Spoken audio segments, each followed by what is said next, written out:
Iranian missile and drone strikes have reportedly inflicted billions of dollars in damage on U.S. intelligence facilities and surveillance equipment across the Middle East. NBC News reports that Iranian missiles and drones hit buildings and surveillance hardware used by the CIA and other U.S. intelligence agencies. The reported damage could hinder U.S. intelligence collection and monitoring of military threats across the Middle East. Repairs or replacement of damaged U.S. intelligence sites and surveillance assets could cost billions of dollars, NBC News reports. Iran's strikes reportedly hit sensitive U.S. intelligence posts and shared military intelligence surveillance systems across the region. The reported strikes have exposed the vulnerability of fixed intelligence and surveillance sites to missiles and drones. Iranian missile and drone attacks have severely damaged U.S. intelligence posts and surveillance equipment in the Middle East, NBC News reports, citing 4 people familiar with the matter. For sources told NBC News that Iranian strikes hit buildings and intelligence gathering equipment used by the CIA and other American spy agencies. The sources said repairing or replacing the damaged U.S. intelligence assets may cost billions of dollars. No official public cost estimate has been released. Sources described the reported destruction as more extensive than any damage previously sustained by U.S. intelligence agencies. Iranian strikes reportedly targeted U.S. intelligence collection sites and surveillance systems across the Middle East, including assets shared with the U.S. military. The reported damage could hamper Washington's ability to monitor missile, drone, and other military threats in the region. The full operational impact has not been publicly disclosed. U.S. intelligence agencies have not publicly confirmed the full scale of the damage, identified every site hit, or released a definitive repair estimate. The report comes amid continuing military and economic tensions between Washington and Tehran, following months of missile, drone, and airstrikes across the Middle East. The Pentagon is seeking a new family of maneuverable hypersonic weapons designed to overcome advanced enemy air defense networks. The Strategic Capabilities Office announced the Offensive Fires effort in an August 21st notice seeking defense industry participation. The program envisions weapons with different ranges, boosters, and payloads, allowing them to perform varied missions against different targets. The Pentagon said the weapons would be designed to maneuver past sophisticated enemy air defense networks and penetrate heavily protected areas. The SCO scheduled a classified industry day from September 14th to 16th to brief defense contractors on the planned weapons effort. The briefings are expected to cover highly sensitive program details across secret, top secret, and special access classification levels. The SCO plans multiple Phase 1 concept development prototype agreements to accelerate research and development of the new weapons. The notice did not disclose funding levels, production targets, or the number of individual weapon programs involved in the initiative. The new effort is separate from existing U.S. hypersonic programs that are already being developed by different military services. Meanwhile, the U.S. said it was keeping its military option open after imposing new sanctions as pressure on Iran continued.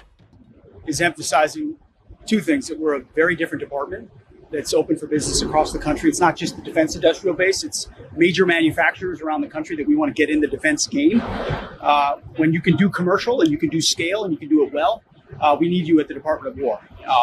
And secondly, to underscore how important the generational investment in our $1.5 trillion budget is. The president's completely committed to it, and we believe between now and even before the election, but also through a lame duck, that we will get every dime of that. And the reason we've focused so much on it is this moment requires it. The nature of the threat around the world, the deferred maintenance previously, if you look under the hood, I don't know what the previous administration was actually doing. And so we're having to reinvest and restart the economic engine, the defense industrial base, at speed, at scale. Everything I talked about on that stage is real. It's a main effort. If we want to stay ahead of our adversaries, we've got to have companies like this one moving faster. And we've got to open the aperture for even more companies. So thanks for coming out to Oshkosh as an example, and we'll be doing a lot more Arsenal of Freedom events. I'll take a few questions. I had a question on Iran. Can you give us the lay of the land? What's our current posture right now with our overseas operations? And what do you hope this threat of economic sanctions will do to Iran? Well, it's great to see the Treasury Secretary today. We've been in full coordination with him on the economic fury and all the pressure that he can bring to bear. And we know that Iran can't handle it. Ultimately, their economy is in a spiral. They also know that we control the Strait of Hormuz, that our blockade is ironclad, and that oil is flowing through ultimately. And you've seen some of the numbers. Iran can't run anything through. We can. The world economy realizes that. And so they made a big bet on controlling it, and they can't. of the devastating things our military did to their Navy and their ability to sense and see and radars and missiles. They still have some capabilities, but it's nowhere near what it was at all. And so we can protect the shipping going through the straits, allowing oil to flow. More economic pressure only ensures that Iran really has the only choice they have is to come to the table and actually talk about their nuclear program, which is what the president has demanded. Is it fair to say kinetic strikes are on a pause right now, or do you? No. If we need to use kinetic strikes, we'll use them. If Iran is foolish enough to overplay their hand or mess with the American military, we'll do what we need to do. But economic pressure, we know, hurts them the most right now. But by no means are we foreclosing using kinetic strikes anywhere in the Strait of Hormuz or around Iran. Anyway, with munitions purchases being a top priority for you and the budget coming under pressure as Congress looks to do midterm elections and the balance of power may change, is it possible that you may choose to cut the amount of munitions purchases if you don't get the $1.5 billion, or is that sacred? I don't think so. It's pretty sacred. And we've cut a lot of these deals, as you've seen, 5 to 7 year deals with companies who are now already investing, have made down payments of their own money on new plants and manufacturing. So this is not a nip around the margins of a few more weapons. This is a generational investment of 2x, 3x, 4x more munitions of the ones we know we're going to need and use. Those investments will be made. And of course, the media has made a lot of false claims about a lot of things. We feel really good about where we are and about our ability to make sure we've got the munitions in the future. On Iran, the defense capital analysis system added 60 wounded in action over the last week. What can you tell us about attacks on U.S. forces? I can tell you that databases play catch up sometimes. We've been transparent about it the entire time. Do you have any message to the families of those that are on the carriers right now? I know you've seen a lot of the reporting, sailors on the USS Lincoln.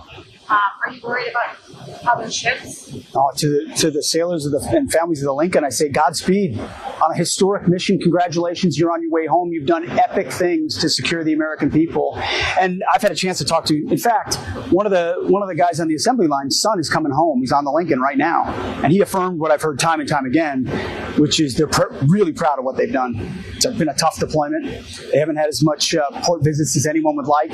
It's been longer than most, but they've done incredible things in the harshest of environments against an enemy, a determined enemy, that will change the course of history for American security. So I look forward to greeting them. I appreciate the good faith focus that's existed, but the media has done a lot of bad faith focus also, trying to spin things or misrepresent things. The Lincoln's done incredible work, and we're very proud of them. Yes. The United States has 2 types of ATACMS weapons, unitary and cluster. The press reported that nearly all the ATACMS weapons were used. Did the United States use both unitary and... Why would I answer? I mean, this is kind of a stupid question I would never answer. Like, why would I answer a question about whether we do or do not have certain types of munitions? I would tell you we have 110%. Or I'll tell you we have one. I would never answer that question. And the press is foolish to want to press. An American press is foolish to want to press an American War Department about where we may or may not be on classified exquisite systems. I'll just tell you this. We had plenty when we needed it, and we have plenty now, and we have plenty when we'll need them in the future. Absolutely. Thank you very much. Appreciate you guys coming along. Thank you. Upgrade your news experience with the all-new HT app. Download now.